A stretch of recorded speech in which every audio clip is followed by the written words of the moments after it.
Hi കൂട്ടുകാരെ, ഒരുപാട് പ്രതിസന്ധികളെ അതിജീവിച്ച് 2-3 ചേമ്പിൻ കിഴങ്ങ് കിട്ടിയിട്ടുണ്ട്.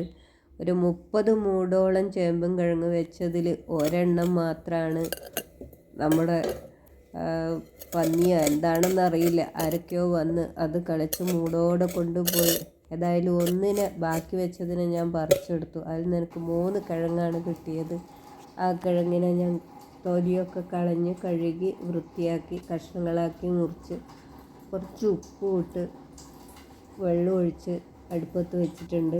ഇനി അതിലേക്ക് ഒരു പച്ചമുളക്, 2 കരിയാമ്പ് എന്നിവ ഇട്ട് വെച്ചിട്ടുണ്ട്.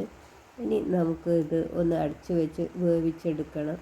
വറ്റി വരുമ്പോൾ കുറച്ച് തേങ്ങ അതിനകത്ത് ഒഴിക്കുകയെല്ലാം ഞാൻ ഇട്ട് വെച്ചിട്ടുണ്ട്. സാധാരണ പിഴിഞ്ഞൊഴിക്കുക, എങ്ങനെ വേണമെങ്കിലും നമുക്ക് ചെയ്യാം. അപ്പോൾ ഇത് വറ്റിച്ചെടുത്താൽ നമുക്ക് നല്ല ഉപ്പേരി പോലെ കഴിക്കാം. അപ്പോൾ എനിക്ക് കുറച്ചും കൂടെ വെള്ളം ഒഴിച്ച് കുറച്ചൊരു പറ്റ വെള്ളത്തിലുള്ളതാണ് കുറച്ചും കൂടെ ടേസ്റ്റായിട്ട് തോന്നുന്നത്. അപ്പോൾ അതിന് ഞാൻ കുറച്ച് ചൂടുവെള്ളം കൂടെ ഒഴിച്ചിട്ടുണ്ട്. അതിനുശേഷം തിളച്ച് വരുമ്പം കുറച്ച് പച്ച വെളിച്ചെണ്ണ നമുക്ക് ഇതിനകത്തേക്ക് ചേർക്കണം.